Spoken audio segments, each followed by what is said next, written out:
For many people, upon hearing the word bar, the image of a dingy, smoke-filled basement reeking of beer comes to mind. But for some, tropical flowers, exotic music, and strange ceramic vessels fill their minds. Instead of somewhere dark and dreary, a bright tropical paradise filled with strange fruity drinks is conjured.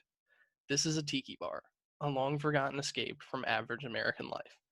Once they were everywhere, but where did they all go?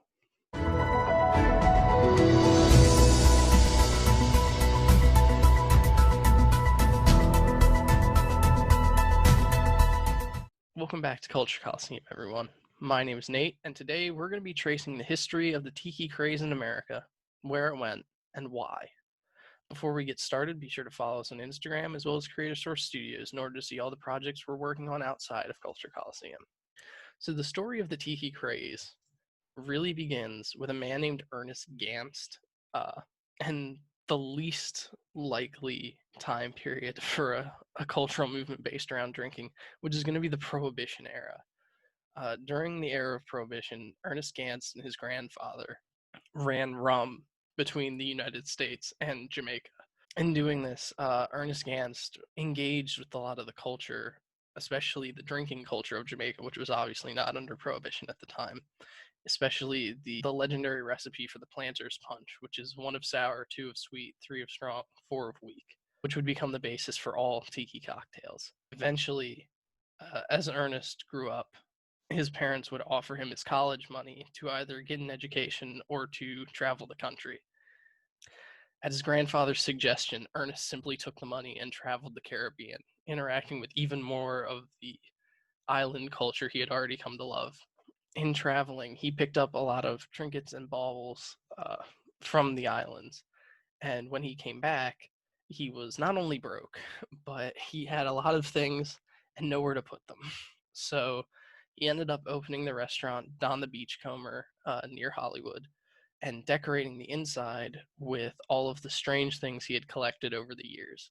He used the recipes that he had learned during his travels to better serve his guests. And Don the Beachcomber is really the first tiki bar. It creates a lot of the classic tiki, the drinks, the decor, to a certain extent. The fact that you don't really see the bartenders, they're kind of behind a wall, that kind of thing. Eventually, Ernest, after being called Don so many times, would change his name to Don Beach in order to match the name of his restaurant. And the restaurant itself would expand to become a nationwide chain and really one of the central hubs of the tiki phenomenon. The other central hub would be Trader Vic's. And the story of Trader Vic's begins with a man named Victor Bergeron and a bar in Oakland called Hinky Dinks. Now, Hinky Dinks was a smoke-filled, beer-smelling basement. It was not very popular at the time. But after hearing about the success of Don the Beachcomber, Victor Bergeron decided to try out some different things on his menu. Most notably, he added a banana daiquiri. And the banana daiquiri very quickly became the most popular thing on his entire menu. And after seeing its success, virtually overnight, Hinky Dinks was transformed into the first Trader Vic's restaurant. Now, he wouldn't initially call it Trader Vic's, as that is a nickname he would earn over time.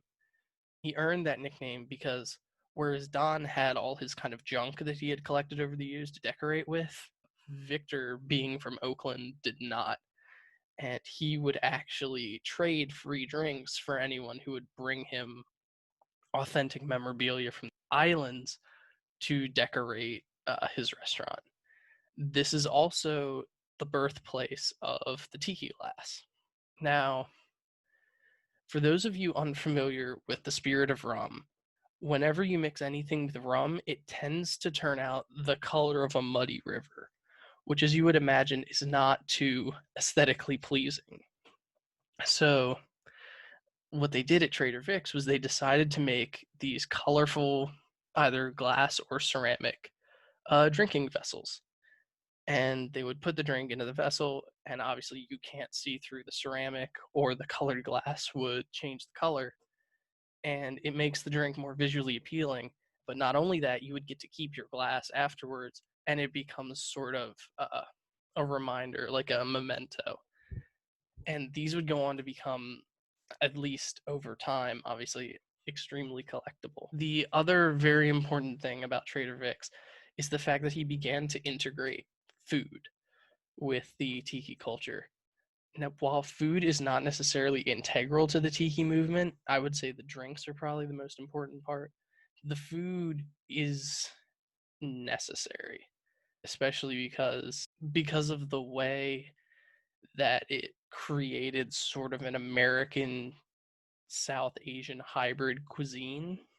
Actually, the first crab rangoon was invented in 1970 in the Trader Vic's bar in San Francisco.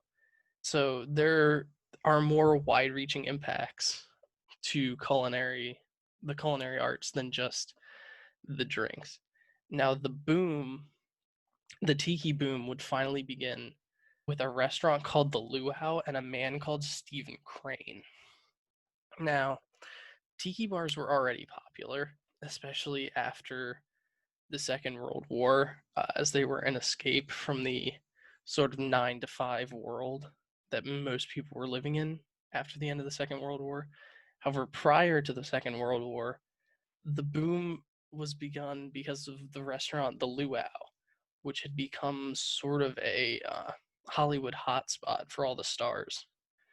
Stephen Crane opened the restaurant uh, after hearing about the success of Trader Vic's, and he would go on to host many, many celebrity guests. And many celebrities actually vied to be the guests at table number one at the Luau. It was a very coveted position. After the war, the tiki bar would become even more popular with the onset of the 9 to 5 American working culture, as the tiki bar was an escape to somewhere more fantastical. The decor was obviously strange and exotic. The music, known as exotica, even though it was not authentically anything, was much different than anything you would have heard on the radio. The drinks were obviously very strange, especially in a country where after the American Revolution, rum was much harder to come by. We after after the American Revolution, America turned primarily to whiskey drinking, but prior to that, there had very much been a rum culture. So rum was something that had not died, but it had kind of gone underground for a very long time. Now, unfortunately, the world of tiki would not last forever. Now, as the 1970s counterculture kind of began to rise, many people began to distance themselves from tiki culture. Some because it was something their parents had loved, others because they saw it as, kind of kitschy or stupid. And some people just saw it as downright racist, as it, stereotyped the Hawaiian Islands, or not even the Hawaiian Islands, but just all of Polynesia and the Caribbean. And as a result, the tiki bar slowly begins to die in conjunction with the deaths of the original owners, mismanagement of the companies. The whole movement begins to sort of die, but at the same time go underground, as there were and are still many people who enjoy tiki culture.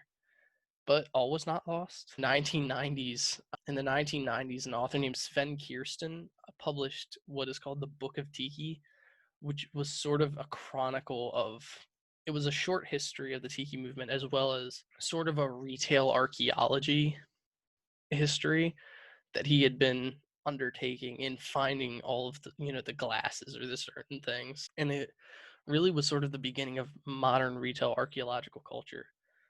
uh, there are, last bastions of tea. There are a few Trader Vic's still remaining. I believe there is one Don the Beachcomber, which is currently in danger of closing because of the coronavirus pandemic. So I would hope that it doesn't close. And there are more modern tiki bars opening every day. Some of the most popular I can think of would be Smuggler's Cove in San Francisco, Strong Waters in Anaheim, and even, you know, Disney with the Polynesian resort in Florida has There's one in Disneyland, which is Trader Sam's Enchanted Tiki Bar, and then there's another in Florida called Trader Sam's in Grog Grotto rather. But where does Tiki stand today? Tiki is still very much underground. It is not. It is pop culture, but it's not popular. Definitely not as popular as it was. But it still exists in certain pockets where people have kind of accepted that it's not about trying to be authentically, you know, about this island or that culture, but more about creating this fictional escape where you can leave your humdrum, concrete and asphalt life to go visit a beautiful, lush, colorful, albeit fake paradise. Well, I hope you enjoyed learning about the history of tiki culture, and maybe it's inspired you to go out and visit one of these local hideaways, or maybe try and make some of the infamous cocktails they created. Just be careful with your zombies. You can only have one. In any case, that's all we have for you today. Be sure to like this video and share it with anyone who could use some more tiki in their life. And let us know in the comments what your favorite tiki bar or cocktail is. I've been Nate, and this has been Culture Colosseum. I'll see you in the next one.